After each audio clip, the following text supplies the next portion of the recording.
आपको सलूशन के बारे में बता रहे थे।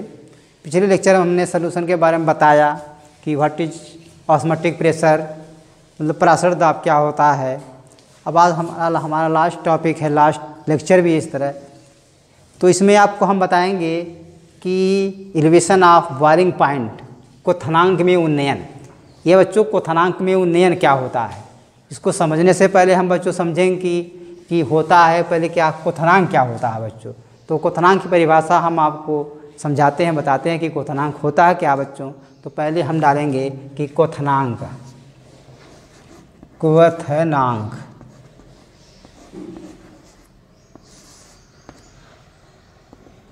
या इसको कहते हैं freeze boiling point, boiling point.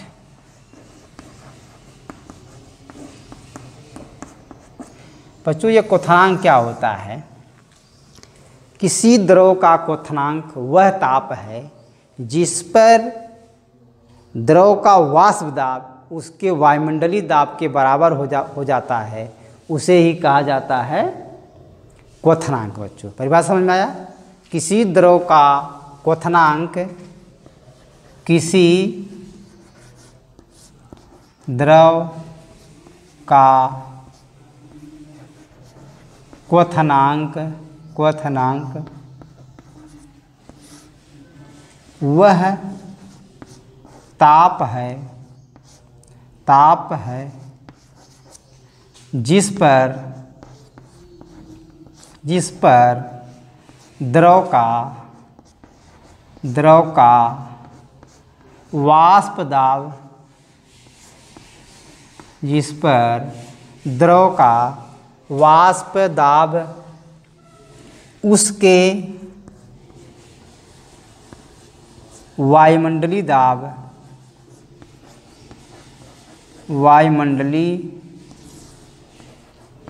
दाब के बराबर होता है। बच्चों वायुमंडलीय दाब लगभग 76 cm वायुमंडलीय दाब के बराबर हो जाता है।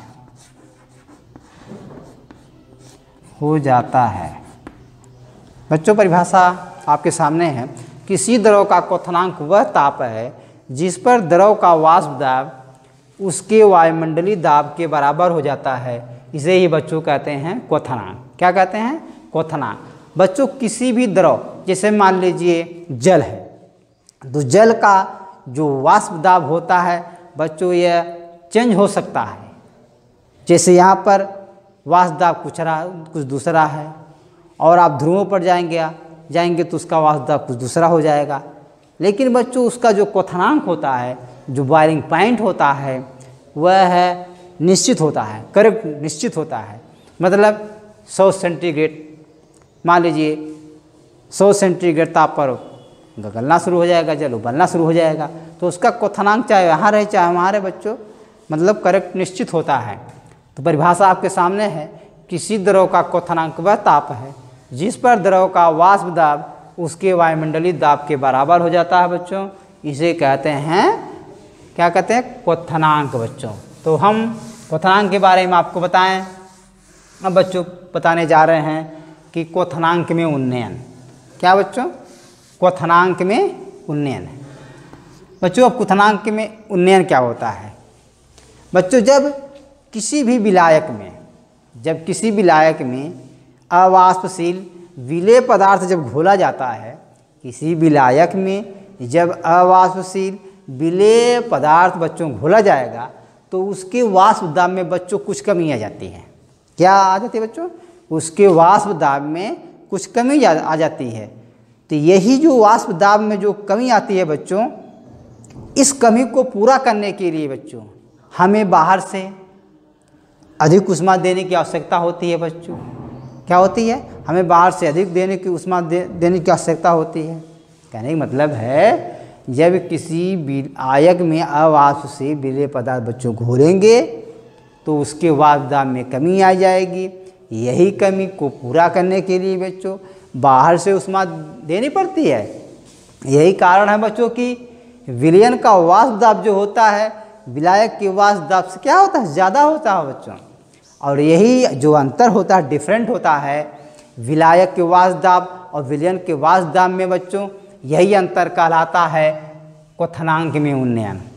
बच्चों परिभाषा मालूम हुई कि किसी अवाष्पशील विलायक, किसी अवाष्पशील विलेय पदार्थ के बने विलयन में विलायक के क्वथनांक में अंतर और विलेयक के क्वथनांक में अंतर को ही क्वथनांक में उन्नयन बच्चों कहते हैं। आई बात बच्चों समझ में? मतलब किसी अवाष्पशील विलेय पदार्थ द्वारा बने विलयन के क्वथनांक में अंतर और शुद्ध विलायक के क्वथनांक में अंतर, यही बच्चों कहलाता है क्वथनांक में उन्नयन कहलाता है बच्चों।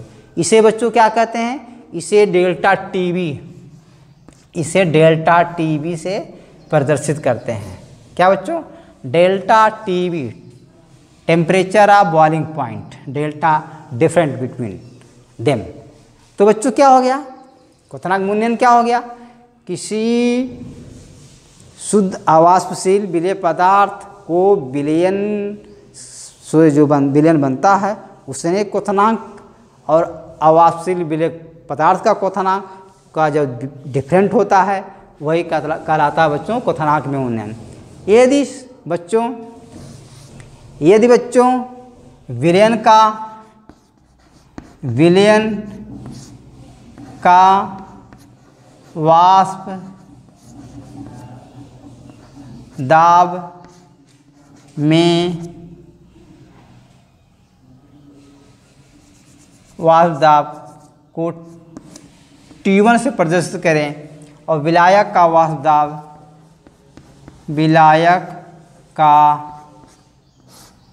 वाष्प दाब T2 से प्रदर्शित करें, तो बच्चों क्वथनांक में उन्नयन बराबर होता है, मतलब मैंने बताया दोनों का डिफरेंट। तो क्वथनांक में उन्नयन बराबर क्वथनांक में उन्नयन या कोष्टक में डेल्टा टीवी बराबर बच्चों T2 माइनस T1। आई बात समझ में बच्चों? हम जानते हैं कि बच्चों डेल्टा टीवी मतलब क्वथनांक में उन्नयन प्रोपोर्शनल टू क्या होता है बच्चों? कैपिटल एम के, एम डैश, जहाँ एम इक्वल टू मोलैलिटी होती है बच्चों, मोललता होती है।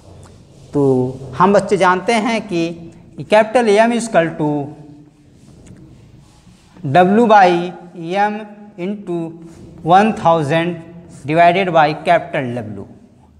अब बच्चों एम का मान यहाँ पे हम रख दें तो डेल्टा टीवी बच्चों प्रोपोर्शनल समानुपाती क्या हो जाएगा? W बाई एम गुणे 1000 बटे W। इसको बच्चों हम इस तरह भी लिख सकते हैं, जब समानुपाती चिन्हता है बच्चों तो डेल्टा टीबी बराबर K B into W by M into 1000 बटे कैपिटल W। बच्चों देखा आपने कि क्वथनांक में उन्नयन इक्वल टू केबी, मोलल उन्नयन स्थिरांक हो गया बच्चों W बाई एम इंटू 1000 बटे W। इसको बच्चों हम इस तरह भी लिख सकते हैं, इसे बच्चों हम इस तरह लिख सकते हैं, डेल्टा टीबी बराबर केबी गुणे या बच्चों 1000 गुणे केबी गुणे W by M into capital W। तो बच्चों यही आपको एक इक्वेशन प्राप्त हुआ, डेल्टा टीबी इक्वल टू 1000 गुणे केबी गुणे W divided by M into W। अब यहाँ बच्चों आप देख रहे हैं डेल्टा टीबी इक्वल टू जहाँ बच्चों delta T b equal to molal उन्नयन स्थिरांक। क्या बच्चों बोलते हैं? मोलल उन्नयन स्थिरांक। और के बी बराबर उन्नयन स्थिरांक। डब्ल्यू किसी विलेय पदार्थ की मात्रा बच्चों। डब्ल्यू क्या है? डब्ल्यू विलेय पदार्थ की मात्रा बच्चों। और एम विलेय पदार्थ का द्रव्यमान बच्चों। कैपिटल डब्ल्यू विलायक की मात्रा बच्चों। तो इस तरह बच्चों इनमें रिलेशनशिप एक इक्वेशन मिला, जो इक्वेशन की कहते हैं क्वथनांक में उन्नयन, यही कहलाता बच्चों। इस इक्वेशन की सहायता से हम कोई भी न्यूमेरिकल आसानी से हल कर सकते हैं, इससे संबंधित न्यूमेरिकल होगा तो। अब बच्चों हमने पढ़ा क्वथनांक में उन्नयन। अब बच्चों हम आगे देखते हैं कि मोलल उन्नयन स्थिरांक। मोलल उन्नयन स्थिरांक बच्चों क्या होता है? मोलल उन्नयन स्थिरांक, मोलल उन्नयन स्थिरांक।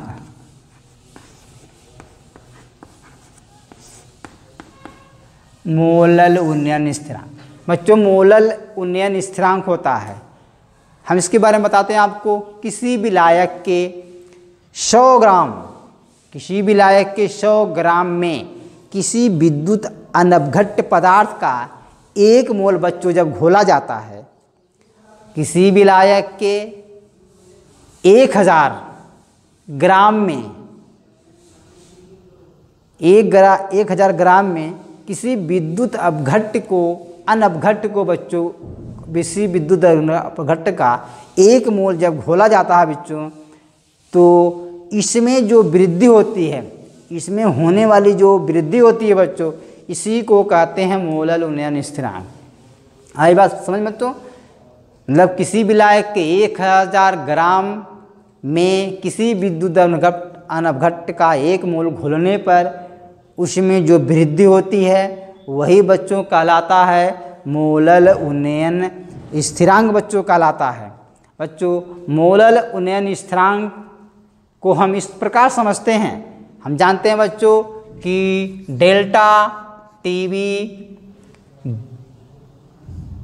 क्या बराबर होता है? के बी। आई बात समझ में? Delta TV equal to K B. के बी के बच्चों यहाँ क्या है? यह मोलल उन्नयन स्थिरांक बच्चों इंटू यम होता है बच्चों। क्या होता है? इंटू यम। यदि बच्चों यम बराबर आपका 1 रखा जाए, यम बराबर क्या रखा जाए? 1, तो बच्चों delta T B equal to K b मिलेगा। तो या बच्चों डेल्टा टी बी बराबर 1000, आप जानते ही हैं 1000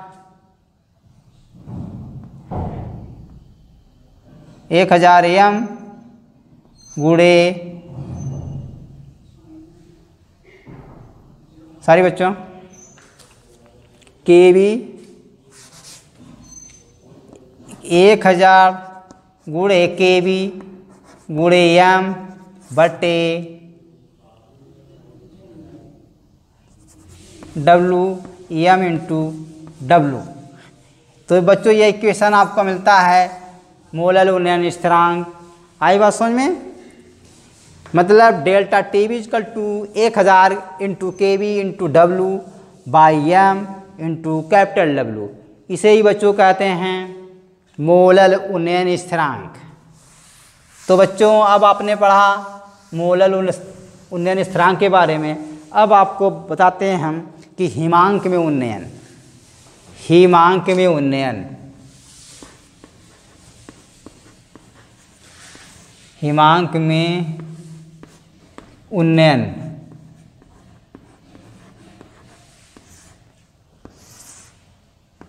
डिप्रेशन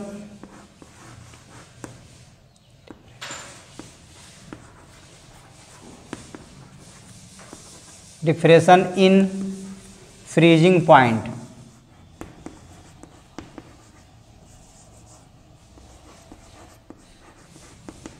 फ्रीजिंग पॉइंट।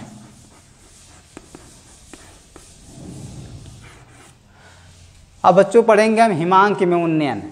तो बच्चों सबसे पहले इसको पढ़ने से पहले हमें ये समझना चाहिए कि हिमांक क्या होता है। मतलब फ्रीजिंग पॉइंट, हिमांक क्या है?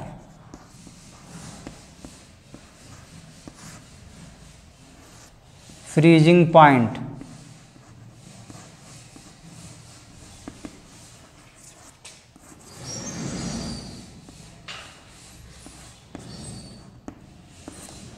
बच्चों, हिमांक की परिभाषा हम आपको बताते हैं। किसी द्रव का हिमांक वह होता है, वह ताप होता है जब किसी द्रव का वाष्प दाब ठोस अवस्था में उसके वाष्प दाब के बराबर हो जाता है, उसे ही कहते हैं बच्चों हिमांक। जैसे मतलब कोई भी, जैसे मान लीजिए जल है, उसका एक हिमांक फ्रीजिंग पॉइंट होता है जिस पर जल जम जाता है और ठोस में परिवर्तित हो जाता है, यानी बर्फ में बदल जाता है। तो मतलब परिभाषा क्या हो गई बच्चों कि किसी द्रव का हिमांक वह ताप होता है जिस पर उसका वाष्प दाब उसके ठोस अवस्था के वाष्प दाब के बराबर हो जाएगा बच्चों, वही कहलाता हिमांक। तो परिभाषा आपने देखा। अब आपको हम बताने जा रहे हैं हिमांक में उन्नयन। बच्चों, हिमांक में उन्नयन सेम आपको हमने बताया कि जैसे क्वथनांक में उन्नयन होता है, सेम उसी तरह ही आप इसको भी समझेंगे और आसानी होगी। तो बच्चों है हिमांक में उन्नयन।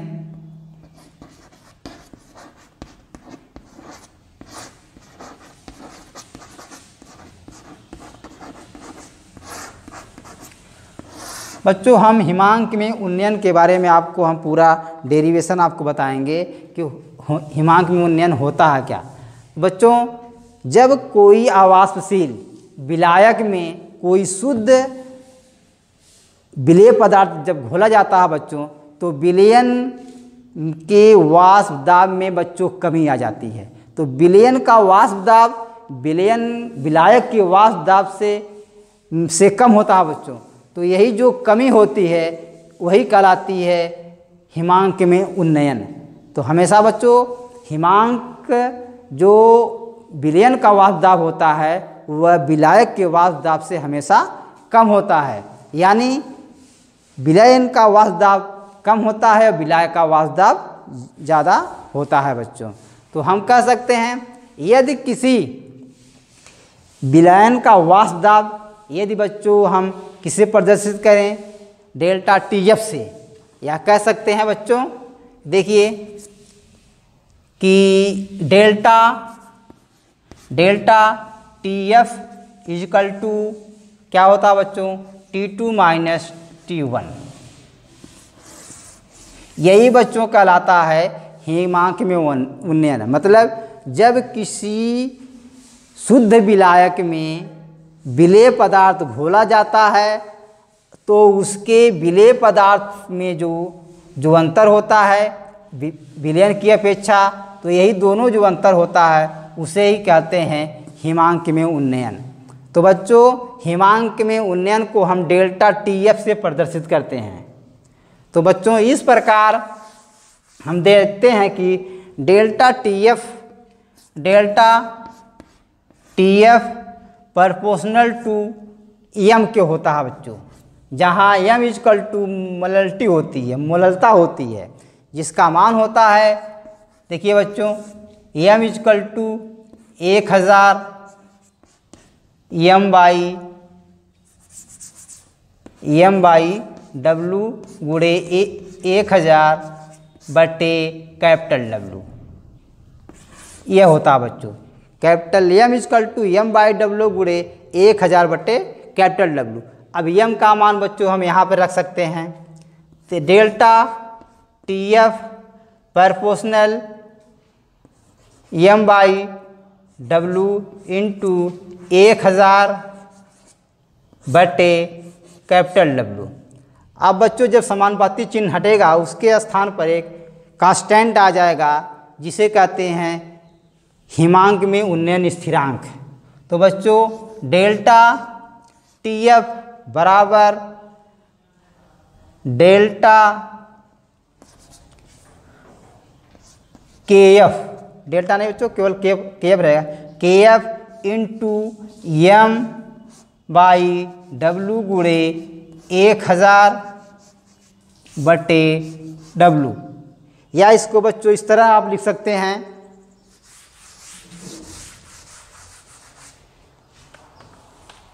इसको बच्चों इस तरह लिख सकते हैं, डेल्टा TF बराबर 1000 गुणे KF इंटू M